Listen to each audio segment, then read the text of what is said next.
에베소서입니다. 신약성경 311면입니다. 에베소서 2장 1절로 7절까지 보겠습니다. 에베소서 2장 1절로 7절 찾으신 대로 저와 같이 한 목소리로 봉독하시겠습니다. 너희의 허물과 죄로 죽었던 너희를 살리선들 그때 너희가 그 가운데 행하여 이 세상 풍족을 쫓고 공중의 권세 잡은 자를 따랐으 곧 지금의 불순종의 아들들 가운데 역사하시는 영이라. 전에는 그들 가운데서 네 육체의 욕심을 따라 지내며 육체와 마음에 원하는 것을 해 다른 이들과 같이 본질상 진노의 자녀였더니 분율에 풍성하신 바 우리 하나님이 그 사랑을 인하여 허물로 죽은 우리를 그리스도와 함께 살리셨고 너희로 정을 받았느니라. 또한 함께 일으키사 그리스도 예수 안에서 함께 하늘에 앉히시니 이는 그리스도 예수 안에서 우리에게 자비로서 그 은혜의 지극히 풍성함을 오는 세대에 나타내려 하심이니라. 아멘. 오늘 에베소서 강의 우리 지금 5번째가 되겠습니다. 그리스도인의 어제와 오늘이라고 하는 제목으로 이제 본 말씀을 생각하게 됩니다. 이런 재미있는 그런 우화가 있는 것을 여러분이 아마 다 아시는 일입니다. 그러나 많은 진리를 우리에게 담아서 우리에게 전해주는 익숙한 우화입니다. 어떤 날 토끼가 길을 가는데 함정에 빠진 늑대를 보게 되었답니다. 며칠 굶어가지고 삐쩍 말라서 죽어가면서 늑대가 토끼에게 사정을 했습니다. 나 좀 건져달라고. 그러니까 토끼가 하는 말이 건져내면은 당신이 나를 잡아먹을 게 아니요. 아니라고. 절대 그럴 수가 없다고. 생명의 은인을 어떻게 잡아먹겠냐고. 그래서 참 불쌍하게 여겨서 나뭇가지를 던져주어서 살려냈다는 거 아닙니까? 살려냈더니 늑대가 그때는 그때고 지금 배가 고파서 못 견디갔으니까 너를 잡아먹어야겠다고 나오는 거예요. 토끼가 아무리 사정을 해도 통하지 않습니다. 이래가지고 지금 난처하게 있을 때 지나가던 여우를 만났지. 근데 여우에게 재판을 해달라고 그랬습니다. 사실은 이렇게 돼서 이렇게 됐다고. 그러니까 여우가 하는 말이 늑대에게 이렇게 여기 오기 전에 여기 지금 이렇게 마주서기 전에 어떤 상태에 있었느냐 하고 물었더니 늑대가 풍덩 빠지면서 이렇게 하고 있었다고. 그러니까 여우가 하는 말이 그대로 있는 게 좋겠다고. 그리고 둘이 가버렸다는 거예요. 여러분, 우리는 이 과거를 잊어서는 안 됩니다. 내가 어떤 가운데에 있었다는 거, 그 우리 생각해야 됩니다. 내가 예수를 안 믿었을 때 어떠했다는 거, 만약 안 믿었다면 어떻게 됐을 거라는 거, 그거 잊어버리면 안 됩니다. 우리는 너무 과거를 쉽게 잊어버려요. 그걸 잊어버리기 때문에 오늘 감사한 마음이 없어요. 오늘 은혜 속에 살기가 어렵다는 것이에요. 그런 거로 우리가 죄 가운데 있을 때, 그때의 형편, 은혜 밖에 있을 때의 그때의 자기 모습을 항상 마음에 기억하고 살아야 합니다. 오늘 성경 말씀에는 사도 바울이 그리스도인의 정체성과 그 본질에 대해서 누누이 설명합니다. 여기서 비교합니다. 옛사람과 새사람, 옛날과 지금, 어제와 오늘 이렇게 구별해서 설명하고 있습니다. 매우 중요한 의미가 있는 것이에요. 그래서 오늘을 알기 위해서는 우린 과거를 생각해야 됩니다. 오늘의 은혜가 얼마나 큰가를 생각하려면 지난날에 있었던 그 처참한 절망적인 모습을 다시 생각해야 할 필요가 있습니다.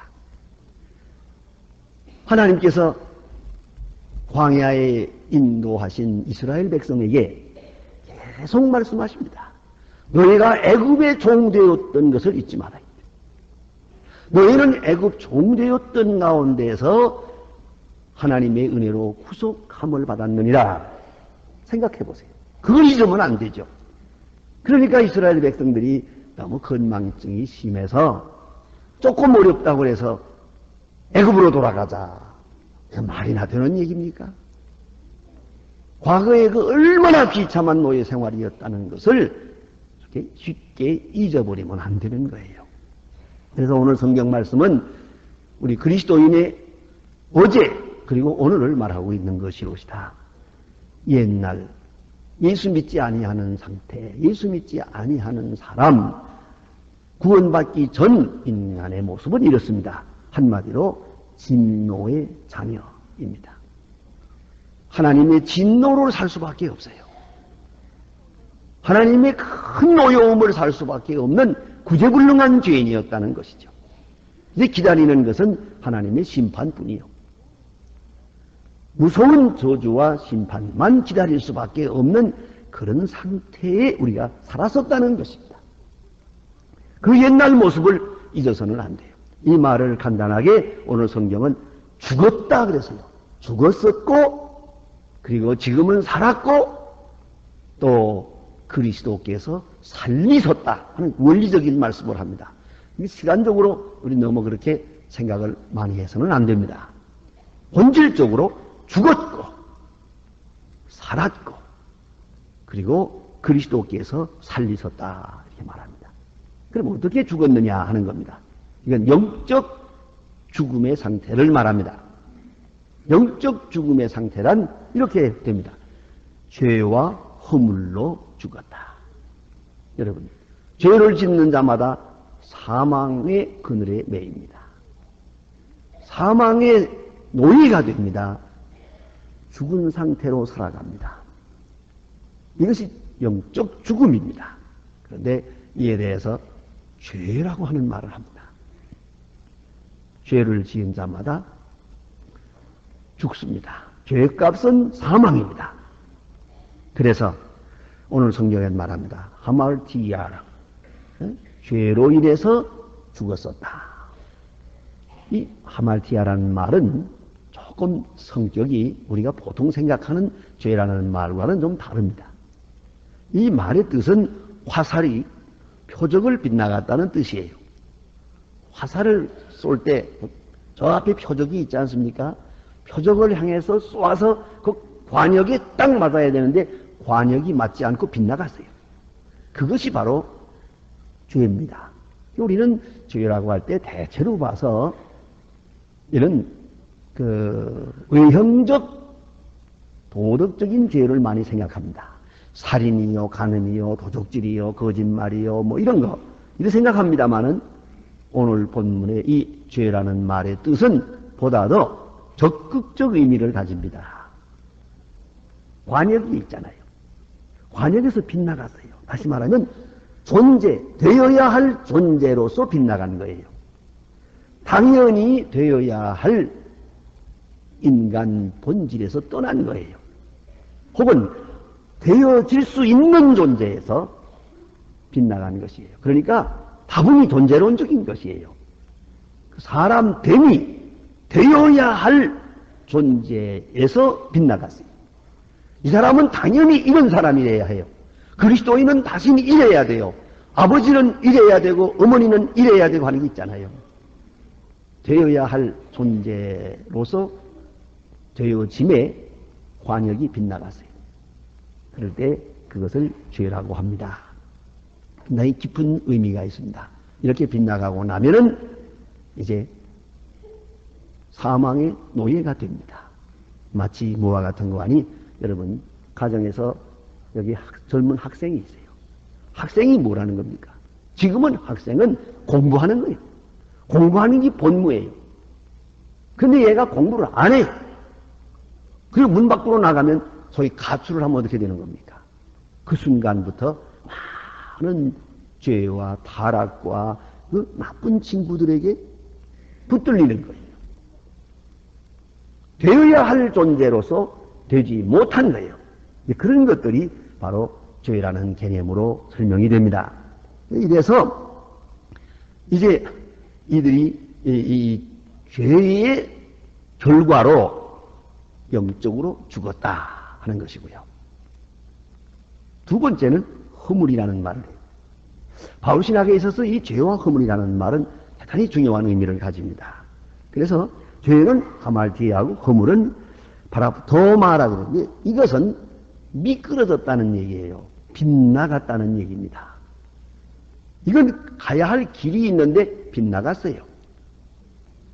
이 말의 의미는 관역이 빗나갔다는 것하고는 좀 달라요. 관역이 빗나갔다는 건 의식적이고요. 빗나갔다는 건 실수예요. 미끄러졌어요. 내가 넘어지고 싶었던 게 아니에요. 그 넘어졌어요.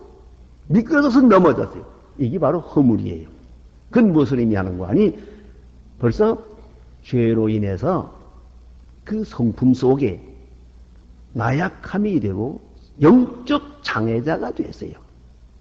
그래서 볼 것을 못 보고 서야 할 시간에 서지 못하고 가야 할 길을 가지 못하고 미끄러지게 된 거예요. 일쯤 되면은 허물 속에서는 자기가 죄가 뭔지를 몰라요. 나약하기 때문에. 벌써 의식도 빗나갔기 때문에 이제 성품화된 타락성을 말하는 것이에요. 자, 이제 보세요. 우리 가끔 그런 생각을 합니다. 여러분, 돈에 대해서 실수를 하고 큰 죄를 지었던 사람은 앞으로도 돈에 대해서 약해요. 돈만 보면 실수할 가능성이 많아요. 또 여자에 대해서 번번이 실수하는 사람은 이게 회개한 다음에도 여자에 대해서 약해요. 마치 뭐와 같은 거 아니? 우리가 술을 안 먹던 사람은 아무 때도 술을 그렇게 반갑지 않아요. 아무리 갖다 넣어도 냄새부터 싫어요. 그러나 술에 인백했던 사람은 10년이 지나간 다음에도 술 냄새가 쏙 들어오면 좋구나 이렇게 되거든요. 요건 다른 거예요. 아무리 결심을 하려도 그 어려워요. 담배도 마찬가지예요. 담배에 인백했던 사람은 그 담배 연기에 약합니다. 그저 좀 심심하고 또 입이 답답하고 텁텁하면 고마 어디 담배 없나 이 생각이 나거든요. 이게 바로 허물이라는 거예요. 그러니까 죄는 의식이 동반하고요. 허물은 이미 죄 지었던 것 때문에 회개한 다음에도 그 나약성 그것이 체질로 남아서 생각지 않은 사이에 그냥 미끄러지는 거예요. 그쪽으로 흘러들어가는 거예요. 그러니까 죄와 허물 이로 인하여 우리는 영적으로 죽을 수밖에 없어요. 이 죄와 허물이 우리를 강하게 눌러서 우리가 그만 영적으로 죽은 상태에 있게 된다. 다시 말해서 자기도 모르게 되고 어느 사이에 실수를 하게 됩니다. 죽었다는 말은 영적으로 죽었기 때문에 생명력이 없어요. 또 신령한 의식이 없어요.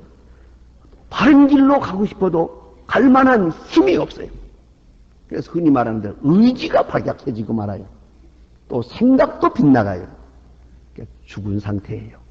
오히려 썩은 냄새만 나요. 이것이 영적으로 죽은 것이에요. 자, 이제 그렇다면 좀 더 설명할 말이 있습니다. 그것은 결과적으로 이렇게 영적으로 죽게 되면 어떤 결과가 오느냐? 오늘 세 가지로 말하고 있는데 세상 풍속을 쫓고 세상 풍속을 따라가요. 또 공중의 권세 잡은 자들을 따르게 돼요. 또 육체의 욕심을 따라가게 돼요. 이 세 가지 증상이 생기는 겁니다. 영적으로 죽은 사람, 즉 하나님과의 바른 관계를 이루지 못하고 하나님의 자녀됨에 하나님의 피조물됨에 존재적 위치를 지키지 못하고 여기서 떨어져 나가면 바로 뒤에 이런 함정이 있어요. 그래서 그 유명한 말이 있잖아요. 누구나 하나님을 섬기지 않으면 우상 섬긴다고. 둘 중에 하나요. 하나님을 섬기지 않으면 내가 우상이 돼요. 돈이 우상이 돼요. 명예가 우상이 돼요. 어느 사이에 우상 숭배자가 될 수밖에 없어요. 오늘 성경은 세 가지로 말하는데 세상 풍속을 쫓고 이 말을 다르게 번역할 때는 세상 유행을 쫓고 그래서요. 우리 세상 풍속 흘러가는 게 있죠. 이건 우리가 비판적으로 따라가야 됩니다. 그렇잖아요. 옷을 입어도 남들 좋다고 따라 입을 수 없잖아요. 예, 가끔 그런 걸 봐요. 예? 젊은 사람이 옷을 입은 건 괜찮은데 좀 나이 든 사람이 젊은 사람의 옷을 입으니까 보기 흉하더라고요. 그걸 주책이라고 하는 거지. 우리가 옷을 입어도 거기 시대의 나이에 그 맞도록 입어야 되는 거 아닙니까? 그렇잖아요?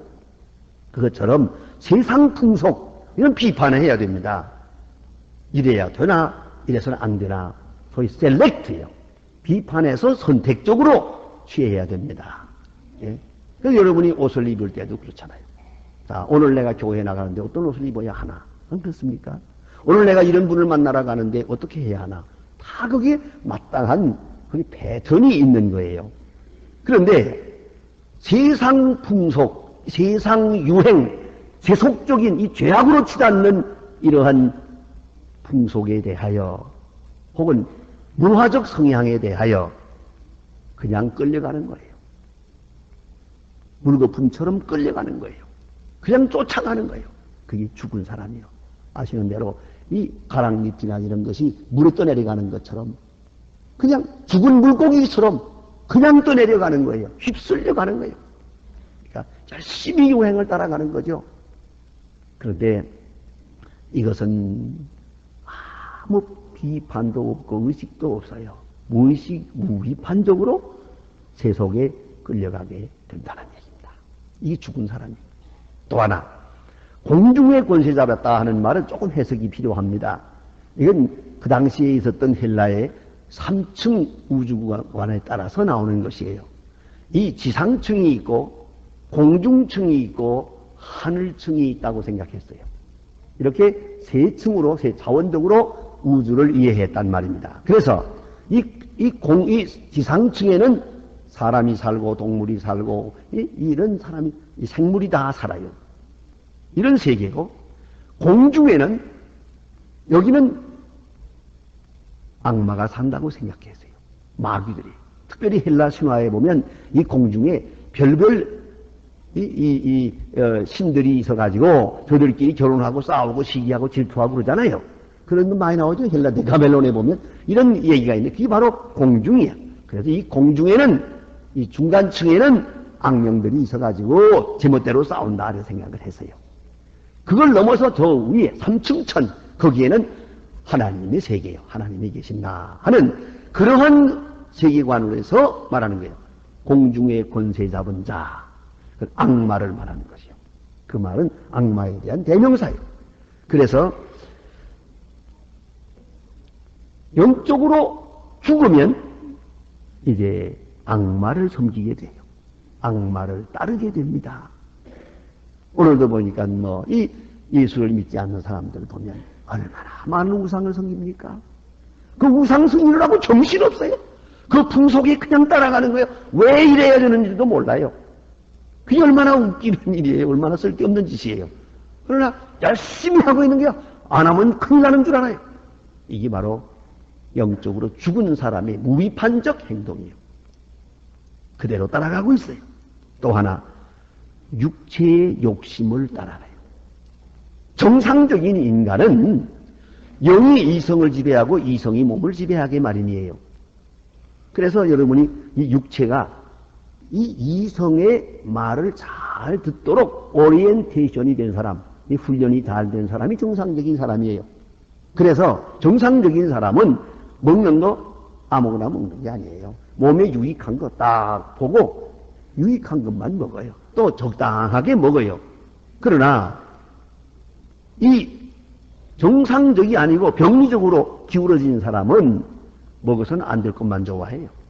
그러니까 여러분, 건강한 사람은 마음대로 먹으면 돼요. 먹고 싶은 대로 먹으면 다 몸이 필요한 거니까 그걸 잡아 당기는 거예요. 그러나 병든 사람은 꼭 이상하게도 먹어서 좋을 것은 싫고 먹어서 나쁠 것만 좋아해요. 그쪽으로 입맛이 동해요. 그쪽으로 생각도 동해요. 해서는 안 될 짓만 하거든요. 그쪽으로 또 매력이 있고 그쪽에 재미가 있어요. 이게 바로 육체의 소욕을 따라가는 것이죠. 그러니까 이성이 옳은 길, 그른 길 판단해 줘요. 그럼에도 불구하고 이성이 죽었어요, 예전은. 이성이 제구시를 못해요.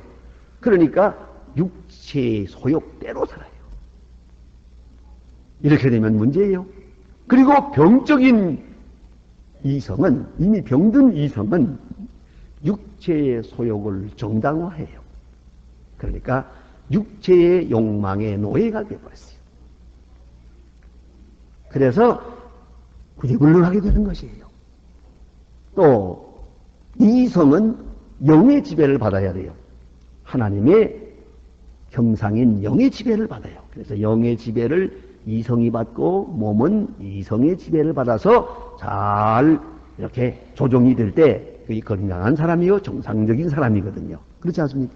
그런데 그렇지는 못해요. 영적으로 죽은 사람은 이성도 병들었어요. 그런 거로 육체의 소임을 따라 살아갑니다. 죽는지 사는지 모르고. 이것이 얼마나 불쌍합니까? 얼마나 미련합니까? 더구나 요새는 난 에이즈 환자가 많다는 말을 듣고 깜짝 놀라서요. 작년에 228만이 죽었대요. 에이즈로. 지금 얼마나 되느냐? 지금 국제 통계에 의하면 한 4천만 될 거라 그래요. 엄청난 숫자예요. 계속 기하급수적으로 늘어납니다. 우리나라에도 1,000명이 넘는다고 그러는데 대개로 생각하기에 3,000명은 될 거라고 그래요. 자, 이렇게 무서운 세상이에요. 그런데 이제 이걸 뻔히 알고도 미안하지만 창녀집에 출입하겠어요?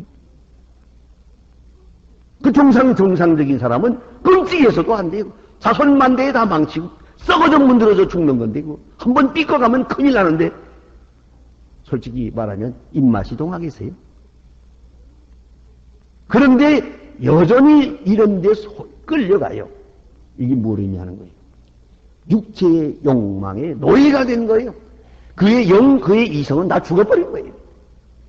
재구실을 못하는 거예요. 이걸 알아야 됩니다. 그래서 진노의 자녀로 있을 때 이러했느니라. 한마디로 말해서 본질상 진노의 자녀였다. 그럽니다. 고린도전서 12장 2절에 보면 너희가 이방인으로 있을 때에 말 못하는 우상에게로 끄는 대로 끌려갔느니라. 끄는 대로 끌려갔느니라. 우상이 끄는 대로, 죄가 인도하는 대로, 육체의 욕망이 끄는 대로 그냥 끌려가는 거예요. 이 얼마나 불쌍한 비참한 모습입니까? 이것이 바로 옛날 모습이에요. 그래서 본질상 진노의 자녀였다 그럽니다. 근데 지금은 살았다 그랬어요. 그럼 어떻게 살았느냐? 오늘 성경은 대단히 중요한 신비적인 말씀을 해요. 그것이 바로 그리스도께서 살리셨다는 거죠. 그것도 좀 더 신비롭게 말합니다. 자세히 성경을 보십시오. 예? 그리스도와 함께 살리셨으니 그랬어요. 우리를 그리스도와 함께 살리셨으니 이게 무슨 말인가 하니 예수께서 십자가를 지실 때 우리가 죽었고 예수 믿는 사람은 예수께서 부활하실 때 원리적으로 그때 내가 살아난 거예요. 벌써 거기에서 살아난 거예요. 그걸 잊지 말아야 돼요. 그래서 이 사도 바울은 아주 신비로운 말 하지 않습니까? I am crucified with Christ. 나는 그리스도와 함께 십자가에 못 박혔다. 이미 죽었어요. 앞으로 죽는 게 아니고 지금 죽는 것도 아니에요. 벌써 죽었어요. 벌써 나는 죽었다. 십자가에 죽었다. 그래. 나로서 죽고 율법으로 죽고 그리스도로 살고 은혜로 살고. 그래서 그리스도가 부활하는 그날 아침에 내가 부활했다는 거죠. 이렇게 생각하는 거예요. 그리스도께서 살리셨어요. 그래서 오늘 성경에 그리스도와 함께 살리시고 이렇게 말합니다. 아주 신비로운 말씀이에요. 그러니까 죽음에 대한 것도 영원한 십자가의 죽음을 우리에게 신비롭게 말하고 또 부활도 현재적 부활로 말해요. 그러니까 십자가 사건은 항상 현재적이요. 계속적으로 현재적이요. 부활도 계속적으로 현재적이에요. 그래서 예수 믿는 사람은 오늘도 나로서 죽고 은혜로 살고 율법으로 죽고 은혜로 살고 나로서 죽고 그리스도 안에서 살고 사도 바울이 고백한 것과 같은 그런 정체의식을 가지고 살아가게 되는 것입니다. 중요한 것은 함께 일으켰다는 거예요. 그리스도 안에 있는 자를 함께 일으켰다. 나 혼자 일어나는 게 아니에요. 내가 일어날 수가 없어요. 예수께서 십자가에 돌아가신 것, 그 객관적 사건과 내가 그를 믿어서 그리스도 안에 연합될 때 그가 부활하셨다는 것은 꼭 내가 부활하는 것이에요. 그를 살리셨다는 것은 나를 살리심을 말하는 것이에요. 그래서 우리는 십자가를 볼 때마다 꼭 두 가지를 생각하게 돼요. 내 죽음, 동시에 나의 부활. 나의 죽음과 나의 생명을 함께 생각하는 것이에요. 계속적으로. 거기서 우리의 생명의 정체성을 발견하게 됩니다. 우리 잘 아는, 여러분이 많이 부르는 찬송입니다만, 존 뉴턴이라고 있어요. 그는 한 영국의 상인의, 상선의 선장의 아들로 태어납니다. 6살에 어머니가 돌아가시고, 할 수 없이 그는 11살 때부터 아버지를 따라서 배에 타서, 배 안에서 선원들과 같이 자라게 됩니다. 여기서 선원들이 하는 그 포악한 행동, 그 언어, 그게 거친 문화 속에서 난폭한 성격으로 자랍니다. 마침내 그는 반항을 하고 문제를 일으켜서 배에서 쫓겨납니다. 그리고 방탕한 생활, 말할 수 없는 죄를 많이 지며 살아갑니다. 그러다가 봉기그거고 배옹기그거라서 다시 그는 배를 타면서 노예 선장이 됩니다. 아프리카에 가서. 그 뛰어다니는 노예들. 그래서 이것저것 해가지고 붙잡아다가 꼭 짐승 붙잡듯이 군물로 막 잡아다가 이놈을 묶어가지고 갔다가 영국에도 팔고 중국에도 팔고 사방에 돌아다니면서 노예를 팔았어요. 노예 상인. 생각해보세요. 어떤 사람인가. 이런 짓을 했어요. 그러다가 어느 날도 노예 상선을 타고 어디로 중국 쪽으로 가던 길이었는데 거기서 토마스 아켄퍼스의 그리스도를 본받아서 하는 유명한 책을 읽게 됩니다. 이 신앙서적을 읽으면서 큰 은혜를 받고 그는 거기서 회개하고 하나님의 사람이 됩니다. 그리고 그날 지난 날을 생각해 봅니다. 수많은 사람을 죽였고 수많은 노예를 팔았고 그 있을 수 없는 죄를 진 거예요. 그 죄를 다 회개하면서 그는 항상 울면서 삽니다. 그래서 목사가 되어서 39세로부터 82세까지 아니 많도록 살았어요. 살면서 복음을 전합니다. 그가 항상 부르짖는 말이 그겁니다. 나 같은 죄인 살리심. 우리가 즐겨 부르는 405장 찬송, 그 찬송이 바로 이 존 뉴턴이 진 거예요. 그리고 또 하나의 찬송은 시온성과 같은 교회라고 하는 245장, 이 두 찬송이 존 뉴턴이 지은 것입니다. 그는 생각합니다. 내가 누구요? 나는 과거의 노예 선장이에요. 예수 그리스도께서 나를 구속하심으로 십자가로 말미암아 내가 구속함을 받고 오늘은 오직 은혜로, 그래서 오늘 성경 말씀에 그 은혜의 지극히 풍성함을 따라 그 은혜의 지극히 풍성함, 완전한 은혜 속에서 구속함을 받고 또한 뿐만 아니라 여러 대에 나타내려 함이라 그랬어요. 더욱더 선교적 중요한 의미가 여기에 포함되어 있습니다. 깊이 생각해야 합니다. 하나님께서 우리에게 은혜 주셨습니다. 내가 오늘 여기에 있습니다. 나 같은 죄인 하고 생각해 보세요. 과거가 어땠는가? 때로는 생각해 보세요. 내가 예수를 안 믿는다면 어떻게 됐을까? 생각해 보세요. 잊지 말아야 됩니다. 늘 과거를 기억해야 됩니다. 예? 그리고 그래야 오늘 받은 은혜가 얼마나 크다는 걸 알게 됩니다. 특별히 우리는 십자가를 쳐다보면서 사도 바울처럼 내가 십자가에 못 박혔다. 저 아래 내가 죽었어요. 예수께서 부활하시는 바로 거기에 내가 부활했어요. 그런 신비로운 생명을 체험하면서 그 정체의식을 가지고 살아가는 것이 그리스도인입니다. 기도하십시다.